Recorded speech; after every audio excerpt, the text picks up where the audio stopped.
I'm good, King. How you doing, bro? You all right? Yes, sir. I can't complain. I'm happy we was finally able to get this done, man. Hey, man, right place, right time. That's how it always go. Absolutely. I see you constantly moving. You always grinding, making those moves. So let's talk about it, man. This is King Legend Talks. Welcome to the platform. How you feeling? Man, thank you for having me. I'm blessed, man. If I complain, I'd be sinning, man. I can't complain, bro. Everything going good, man. You know life. You know how life is. I know that's right. You're on tour right now, ain't you? Yeah. I'm on the Straight Out the Mud tour with my brother Country Wayne and Jordan Jackson. Also, is another comedian on the tour. Funny brother Ron G. Yeah, man. We've been hitting every weekend, hitting hard, selling out. Theaters all over the country, man. It's been a blessing, bro. Absolutely. I saw the video you at the Apollo. How was that? Apollo, man, it was a pivotal. My dog crazy, bro. He never barked till I get like on the phone or something. Look at this crazy head. I see. Look at this dude, man, crazy. The Apollo was pivotal. It was a pivotal moment for me because it was just surreal, man. Like I grew up watching this show, man. Like watching the Apollo was like when I was a little boy. That was my favorite, like that. My favorite thing to do watching Amateur Night Mm. and get to be on that stage where all the legends was at, man. And see Flip Wilson's old dressing room. Be quiet, boy. Be quiet. You being rude. Sorry, my dog is rude. You're good. Uh, So, so that experience of hitting that stage, man, was that a moment in life that you're never gonna forget? man, I'm never gonna forget it, bro. I feel like it was magical, man. Then to get that response from Mm. the Apollo, man, like Right. it was beautiful, man. So on this platform, we like to talk about the journey that people go through, to get to where they're at today, because it's so easy for people to just tap in and see what you're doing now, but they don't really understand the hard work that was put in from the ground level. And I love the name of the tour, Straight Out the Mud. You know what I'm saying? So it says a lot. So as far as the groundwork that was put in, man, how long have you actually been doing this for? When did it start for you? Man, I started. Wow. So entertainment. My first label I dealt with was like it was a small label like 2001, and but the first and I started working with Body Hit Entertainment Hmm. in like 2003. Hold on one second. This is crazy. Hey man, hey, be quiet, bro. Get from over here. You're doing too much, man. My dog literally never barks, man. He What never what barks. breed? It's a fluffy Frenchie. Okay, okay. Yeah, he never ever barks. So all of a sudden I get on live and he want to go crazy. But yeah. So it's really been like 20 years, bro, something like that. It's been I was in the music industry for like 16 years. I had a record deal. Like I said, the first deal was with Body Hit, Roy Jones. So I've been on tour. I did a tour thing with them back in the day. Hmm. Low Man on a Totem Pole, and then I ended up doing my own thing and getting real hot in Florida with the music and getting a record deal with Slip and Slide, Okay. uh, with Atlantic Records, EMI. I did that. I had regional fame, but I was broke, like most rappers back in the day. Um, 20 years. 20 years building up to this.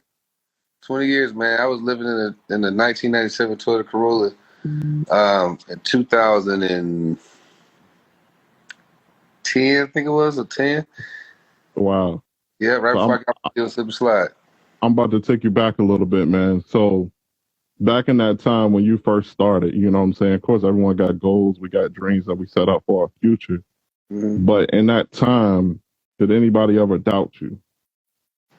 Of course, everybody doubts you. The women you date, family. It's like he ain't trying to be. Because most people in life, man, they just are afraid to chase their dreams, so Hmm. they put the insecurity off on you. You know what I'm saying? Especially when it don't look good. Of course, Right. everybody. Of course, people look at at Denzel now, like, oh, he's Denzel Washington. But at one point, somebody told Denzel, man, you need to get a damn job. Right. You know what I'm We all saying? got to start from somewhere.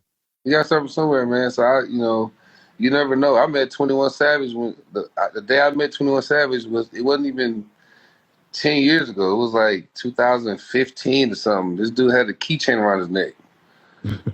You know what I'm saying? Yeah. You never told me that dude, like, he was with my homeboy. And he was like, yeah, I rapped. I'm looking at him like, man, you ain't finna make it. You know, just being real. I'm like, boy, Right. you don't know, man. You But don't know God's plan is for everybody. people surprise you, man. I think what's important is that people believe in themselves as far as, people gonna always doubt you, whenever you starting up something that may be different than what the normal person is doing. A lot of people might tell you to get a job or a regular job. You need to stop doing this and stop doing that. But I find that if you listen to everything that everyone says, you'll never listen to yourself. You know what I'm saying? You got to make those moves. And as far as first of all, I want to say appreciate your service, man. I know you was in the Air Force, Yeah, so I appreciate that. And I think it's dope that you were doing that, man. Because like I said, a lot of people they see you now, but hey, look, there's a lot more to you than what you just seen. And a lot of people may not notice that. So I definitely want to say appreciate your service for doing that. Thank you, bro. Absolutely. So let's talk about these skits a little bit, man, because that's the talk of the town right now. You made a big announcement recently. Yeah. You made a real big announcement. I ain't gonna get you to say anything that you don't want to talk about, specifically speaking. But in a general term, what is it like to transition from one platform to the other? Are you saying as far as like not being on Instagram no more? Exactly what I'm saying.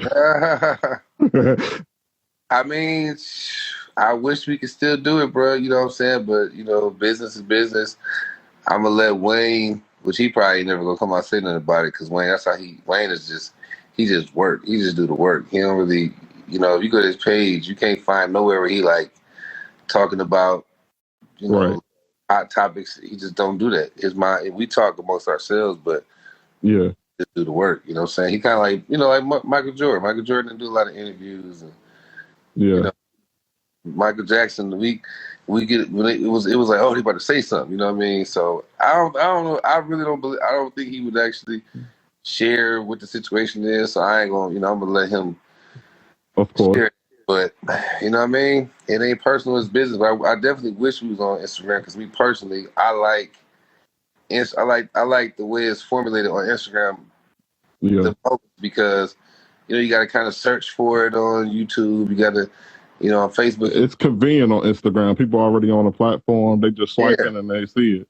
Yeah, I could definitely get it. It's easier on Instagram. So I hate that they come to that, man, because that's my favorite platform. But shit, my favorite thing is making money. So absolutely. Hey, I definitely agree with you on that one. So as far as your acting career and doing the skits, that's kind of similar but different. You know what I'm saying? Because you have people that's good at doing skits, and then they get on stage and it's like, okay, all right, it's completely different than doing skits. I got a live audience. You know what I'm saying?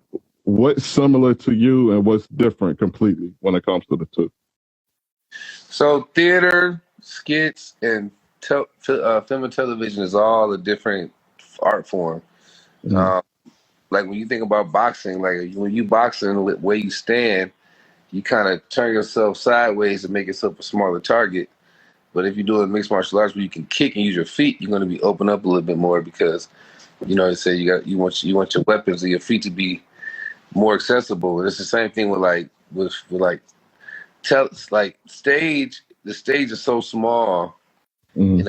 so big, so you have to act. You got to do bigger acting as an actor, so that the person in the last row can see how you feel. You know what I'm saying? But if it's on television, the screen is small. The frame is very small, and you're huge, so you don't really got to do a lot. We can see in your eyes how you feel. You don't have to try to show anything. And then skits is kind of like in the middle. You know what I mean? It's like, if you notice in my skits, I'm it's bigger acting. You know what I mean? It's a little bit bigger, but Yeah, not too big. You know what I'm saying? Because a lot of people that do skits, they overact.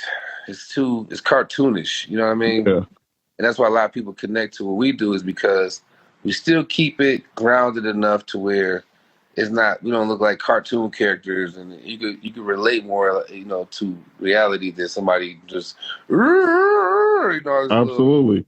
I mean, I will honestly like to take it a step further. Like, you guys been doing skits so long, it's really a TV show at this point. You know it. what I'm saying? Yeah, Um, Skits is one thing, but you guys have a whole team. You know, everyone works together. It's definitely thought out. And what's unique about your skits is that it has a storyline. You know, it's not really random like a lot of people do on the ground. So that's what really makes you guys stand out. A lot of people are waiting for the next episode, really. You know, right. and I think that's a unique idea. The way all of you guys, like I said, work together as a team. Hmm. So moving forward, as far as your future, man, what are your goals right now? Like, what are you focused on? Man, I'm focused on. I mean, I'm definitely focused on the skit world. But I'm also still focused on my film and television. So I'm still doing auditions. I'm still getting offers from different networks and productions. Um, it just, man, nowadays it's really just to really reach a certain level of monetization. It's about being an artist and not just being. Like, I don't like if you think about Kevin Hart. Like, look at Kevin Hart. Like, Kevin Hart does. He has a podcast. He Right? has the show where he does where they get in the hottest balls. He does stand up. He He in does. his bag. He in that bag That's for yeah. real. That's the goal. You know what I mean? Like if you look at my boy Wayne, it's like of all the comedians that they thought was on his level, they ain't nowhere near close because he's tapping into all those different things. So now he's also he's now tapping into film, which is the one missing element that he's had, which is about to just take it to the next level, and that's basically what I'm on too. Like I Yeah, want I want to do everything, anything that God blessed me, any talent that God blessed me with, I have to put it to use to just be an artist. absolutely, for sure. Now, I'm not gonna lie to you. I do watch a lot of TV. I watch a lot of Netflix every once in a while when I get the chance, and I can't help but to notice I keep seeing your face pop up a lot. I mean, you're on a lot of stuff right now, man. Like Raising Dion, I couldn't help it. I watched that whole thing through. I thought it was for kids at first, right? I ain't gonna lie. I Right, thought it was for kids when I saw it. I said, "Hold on, wait, this is dope. I love this show." right, And man. then I got into it and I got hooked. And just the cast and everybody on there did a phenomenal job. And that's just one of many shows that you've been on. So how does it feel to always be so booked and busy? Because that's a blessing. Because there are some people that have a good problem right now not being booked and busy, but to Yeah. still be getting booked and busy during the pandemic and through the pandemic. How does it feel? Man, I'm blessed, bro. You know what I mean? I don't really connect to the outcome anymore. I just do, Mhm. you know what I'm saying? I just do the work, and then it's like it just happened like that. It's like I'm working. I had 16 jobs last year, 16 roles last year, Wow. and before I knew it, I look up and I'm actor of the year for two different organizations in Atlanta, the two biggest organizations in Atlanta, and it's Congrats. like because thank you, bro, because it's like I'm just locked into I'm obsessed with the work and the art form and the craft and. You know what I mean? It's like it just when you give everything to it, it's gonna give you something back. So Yeah. I'm blessed, man. I'm blessed that it's manifesting because it's also you also had that season of just giving and what I mean you giving and you're like, dang, is it gonna give something back? Because I Yeah. 16 years in the music industry, you know what I'm saying? Yeah. And God just you can't. One thing I'm learning, you can't control how it's gonna happen, man. Because it's like I thought I was gonna be a famous singer, you know.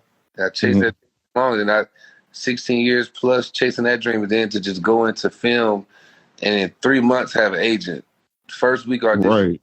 book a show on Fox. First week. That's like unheard of. And a lot of actors in Atlanta, and, in the industry, they Yeah. kind of look at me like, oh, he's lucky, and man, but they don't understand like all the other work from before. It's Absolutely. spiritual thing going on. This spiritual warfare. So God still reward me from. I've been chasing entertainment for 20 years. You know what I'm saying? So the higher power and the ancestors, God, they all is gonna come. You never know how it's gonna come. If you put it up, if you put that work in there, man, it's gonna come some type of way. Right. And you've been consistent with it. You know, one thing about it, a lot of people quit before they even get started. You think 5 years is a long time, but it's really not. Not at You all. know, when you're considering people that's been working at it for 10, 15 plus years to just scratch the surface of their potential success. Right. You know what I'm saying? So I think that's important for people to not give up on what they're trying to do. Just because you don't see an initial return on your first try, on your first attempt, you know, don't give up, don't quit. I'm seeing that constantly over and over again. You know, it's funny. I had Miguel Nunez Jr. on the show, and he was telling me how he was homeless when he went to Hollywood. When he first got to Hollywood, he was homeless. He was sleeping on the street, you know, and he was telling everybody while he's homeless, I'm going to be a movie star. You know what I'm saying? This is what I'm going to do. I'm going to be a movie star. People looking at him like he's crazy. Like, you homeless? What do you mean you're going to be a movie star? You know what I'm saying? And one of the things that stuck with me was that he said he truly believed that was the only thing that got him through when he was sitting there homeless on the street and everybody's looking at him like he's crazy. He knew what was going to happen. He didn't know how, he didn't know when, he just knew it was going to happen. He had to stay the course. So a lot of people give up before they even get started, and they hinder their own success because they keep quitting. You know what I'm saying? So I think it's awesome that you're able to really say, hey, I really put in work. You know, I've been working at this for 15, 20 plus years. This is not something that happened overnight. Right. You know, give you some flowers right now while you're here, man, because a lot of people, they like to wait till people go on about their life and they dead and gone to give flowers. But no, man, I respect you. I respect the hard work that you put in, because you really is a good influence for people that's really looking up to you. You know what I'm saying? That really want to make some success, make something out their life. And I think that's the bigger picture. You know, you think you're doing it for yourself. And in reality, you don't understand how many people you are actually helping, because you could be that one person and just change somebody's entire whole outlook on life based on what they witnessed from you in your life. You know, I make sure I always not to cut you off, but that's why I make sure that I always bring up that I was homeless. I lived in a 1997 Toyota Corolla. No matter how far I go, just like with The Rock. yeah, He named his production I think $7 or $21, whatever he had when he moved to Miami, $7 or something like that.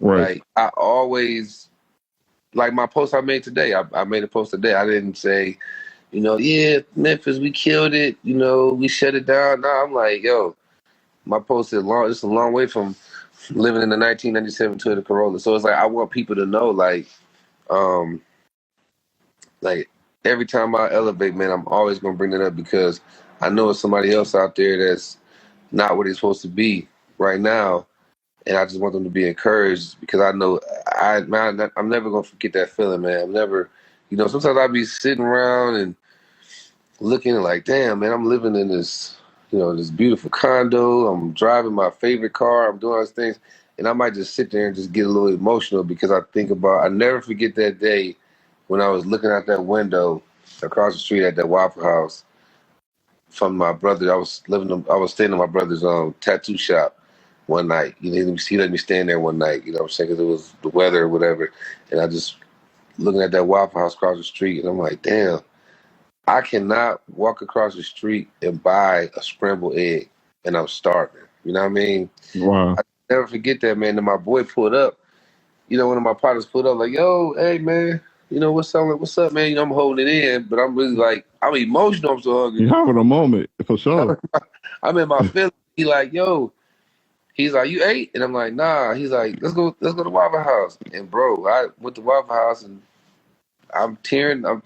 And he's like, what's wrong, man? I'm like, nothing, man. You know what I'm saying? It's just Right. I can never forget that, man. I can't never forget that. Now, how did that moment make you feel when someone was able to observe that? Like someone was actually able to notice like you was down about something. How did that make you feel? Well, I had tears coming out my eyes, so right. So it meant a lot to you, right? Yeah, that's my brother. Matter of fact, that's my brother, man. Rest in peace, Martell Fresh. That was my bro, man.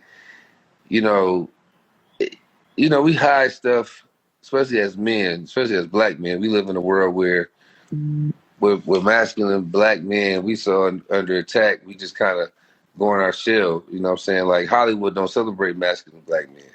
You Right. know, most women don't public. They all, you know what I mean? They celebrate everything else. And I hate to say that, but it's true. Like, when you go in the shade room and other these different things, they ain't celebrating us. You know what I'm saying? Yeah. So naturally, you kind of just, we just deal with it on the inside, and that causes a lot of trauma. But yeah, man, Now, when now my everything, question for oh, you, my question for you is: was he famous? Was he rich when he did all of this at the time? who? When he helped you out that time, when took you to the Waffle House, asked if you needed anything, was he sitting on a whole bunch of money?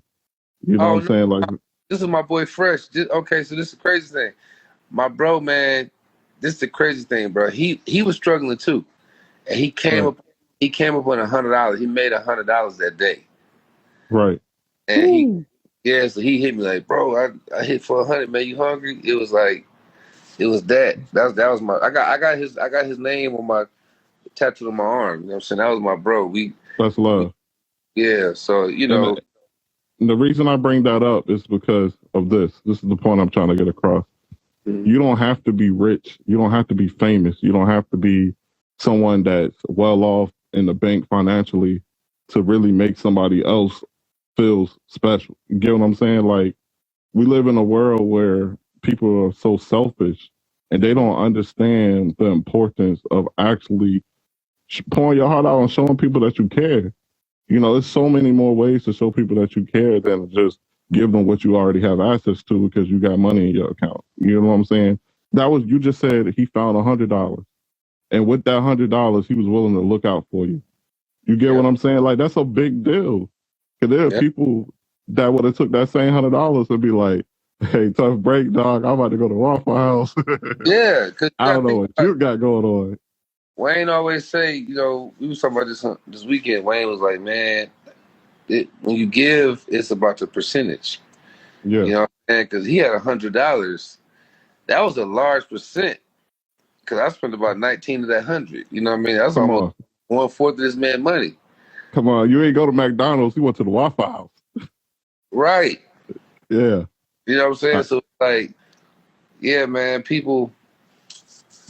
I gotta say, man, I'm just so grateful to God. I met so many people in my life. So many people, I can't name all of them, man. That always played a part. You know what I mean? Because where I'm at right now, I can't thank one person. Sometimes it be people like, oh, Will Packer the reason why you blew up. Some people like, oh, it's Country Wayne the reason why you blew up. Some people, oh, it's People Store. Oh, it's Slip and Slide. Ted Lucas, or Roy Jones. I come across so many people, yeah. famous, not famous, that I think everybody I come across in my life played a part in where I'm at today. Not just the famous people, but everybody. You know what I mean? This Of old course. lady, a long time ago when I was on stage, right? This is crazy. I had a show and I was singing. I came out and the crowd going crazy. The girls, they just screaming and shit. I'm singing or whatever. So I'm getting excited. So I jump out into the audience and I start, you know what I mean, like letting the girls touch me and stuff. Hold And on. You jumped out into the audience, like off stage, I ain't like jump. surfing? Came into the audience. Oh, okay. I was about to I'm say, who caught you? That's what I was about to say. Because I know if I jump out, I got some lawsuits coming. I've been on the news. If I jump in the audience, you're gonna be. I got you. So I went out there, and so after the show, this older lady came up to me. She was one of the security. You know how they have the concession stand people. She Yeah. said, and everybody was like, "Oh, you killed it! You killed it! You killed it!" And the lady said, "She said you did a really good job, baby, but don't lose your value next time." Mm. What you talking about? She said, when you was on stage, people wanted more. They wanted so much more. They was screaming at the top of their lungs. And when you came into the audience, you were so accessible that you lost your value. She said, maintain your value. And I'm like, Man, what does old lady talk about, man? Right. Yeah, she don't know about this. So later, I got hot and I got a record deal, and once I got a little name, you know what I'm saying, I started just messing with all these different women, just nonstop messing with all these women. Mm. And I remember like my fame started to dwindle away. And I thought about it one day because it was like my mom was like, "Don't nobody want a hoe, not even a man, not a man or woman." You know what I mean? And I was like, "Damn." That's And went back true. to that lady at the thing told me like I really killed my fame. The first time I had fame, I killed it because I was too accessible. I was trying to sleep, knock everything down Mm-hmm. because of course, when you have notoriety or money, it's more attractive to women. That's just the reality. Mm-hmm. I was taking advantage of that, but in the end, I was the one that lost because all the women have access to me. Like, a woman don't want to put, like, I'll give you an example. Trey Songz. Trey Songz is an artist that people always be like, yo, what happened to Trey Songz? Yeah. That's what happened. You can't go to every city and knock everything down because now you done hit the girl that work. You done hit Keisha that work at Waffle House that know everybody. Oh, he hit Keisha. Everybody hit. You know what I'm saying? So now it's like I don't want this man posted on my wall. Yeah. And Keisha, he had You hit. kind of you devalue yourself without even realizing it. Yeah, you devalue yourself. So like now Yeah. that older lady, man, she like my fame is growing so rapidly because I maintain my value. You ain't gonna see me in no club. You don't see me in no lounge. You don't see me in no hookah spot. You don't see me in nothing. If they ain't paying me to come, I ain't there. And it's Right. not an arrogant thing like, oh, you have to pay me. It's more of I'm maintaining my value. If I'm in the club every night, but That's important. I pay me to come. You Mm-hmm. know, I don't go to That no. I ain't been to a club since 2016, February 22nd. and people go to the club every weekend. Every weekend. What you Every celebrating? weekend. You what you It's celebrating? so bad. It's so bad. The club not even special no more. It's Right. like you might as well say that's an extension of your crib because you're there every weekend. Yeah, it's like nobody. But so I'm not gonna lie, bro. When I go places, people want to take pictures with me.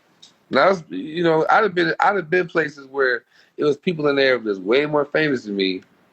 Like I'm at a basketball game. I'm at the basketball game and I'm down there in the little club area, and I'm seeing these stars in here, and everybody Mm. wants to with me because you see these niggas every night. They Come always on out. now. That's You know true. what I'm saying? Yeah, for sure. That So makes a lot of sense. that's why I'm where I'm at now. I'm always home. And if you watch all my videos on Instagram, lately I'm out because I'm working. I'm on tour. But Yeah, before that, if you watch all the videos on my page and I'm talking to the phone, I'm always home. absolutely. Now, I ain't gonna lie, your videos be cracking me up, man. Especially when you and Country Wayne be going at it on the first class fights. Oh yeah, Y'all man. be cracking me up. Man, look, it's so funny because see me, you know, it's truth to some of our skits. We, some of this we it's not really we ain't those people for real. Because Wayne is not. He's a, you know what I'm saying. He the nicest dude, man. He one of the best celebrities on this planet. You know what I'm saying? So he's never he treat everybody with respect. He really care about his fans. Like when I Yeah, talk to him behind closed doors, he's always talking about the people. You know what I mean? So he ain't that person that he playing the skits, and I'm not that person either. But there is we try to find a little bit of truth somewhat. I am, yeah, you know what I mean? I'm not as frugal as I ain't buying fake chains and stuff like that, but yeah, like we'll get on a plane. I'm like, oh, okay, I'm about to win. Cool. I'm not about to pay an extra 568. You know what I mean? To upgrade to first class. I'm cool right here. absolutely. I mean, it makes sense. But now they be picking on me. So I let the ego get in the way. Now I'm spending up my spending up my tour money trying to get right in first class. I ain't gonna lie. It was one video you had posted. It was you said will you buy first class tickets and wait and catch another plane? I was so weak. And you just sit out the window looking like, oh man, I I was wasted. I so didn't even mad get to enjoy because he kept making videos. Up, there go Mike way in the back. You know what I'm saying? I said I got some of his ass. So what I did was when they said because the production they pay our tickets and stuff. So Yeah. of course, is the headliner, so that he always gonna be in first class. Yeah. So I, usually I just stay in my seat. I said, I got something for him. So I go on my app. I upgrade my ticket. I said, I got something for Wayne as this time being there and film him. And I made sure I got the first seat. So I know he's gonna be behind me, even if it's the second row. Right. And You was being petty. You was being petty. I spent $567 to upgrade that thing on ticket. And when I get on there, I'm like, I call I hit RB hit his brother like, yo, what way? Oh, he catching the later plane. I said, man, I spent this money. Did you ask for your refund? It was too late. I was in the seat. It was too late. It was a wrap. Oh man. That's hilarious, man. So now what are you guys planning on working on in the near future? You think we're gonna take these skits and make your own movie eventually? Oh man, bro. That would be awesome. I think the whole world gonna be waiting on that one. Man, we got, bro. I can't say because like I say, certain information I would love. I like to let Wayne. That's his ship. You know what I mean? He brought Right. the ship. I'm definitely a part of it, but it's still his ship. So I don't want to give information that he ain't putting out there. But I would just say this: it's about to be up. It's already up. Right. It's about to shock the world. Just stay tuned. All right. It sounds good, man. Listen, everyone, that was Mike Bless. I appreciate your time today, man, so much for coming through to the podcast. It was awesome talking to you. Shout out to Country Rain and the whole team that you guys got going over there. Y'all doing big things. Keep up the good work. We're going to see y'all. I know one thing. That's for sure. We're going to see y'all. Thank you for having me, man. I appreciate it. Keep doing your thing too, bro. I'm seeing your grind. I'm seeing you manifest the people you want on here. Keep on going because it's just the beginning for you, bro. Absolutely. I've been trying to get Country Wayne up here, but he's too busy for me. Look, yeah, for real. He been too busy, but it's all good. It's gonna happen one day. It'll happen. Yeah. He's a real one. We try to make it happen. Yes, sir. Look, man, I appreciate you again. Keep doing your thing and keep inspiring the world, brother. All right, man. Y'all be blessed. Big one, huh? He ain't enough to just be a king. And you got the lion in the background, boy. You's a dangerous guy, man. You are put through the fire. The only thing that kept me going was I knew it was going to happen. I believed it was going to happen. So I used to print out that list, and I would put my name at the top. I would white out the person on the top, and I'd put my name. And I would print out that list, and I'd keep it in my pocket for the next 4 months. Until one day, the email that I got had my name at the top.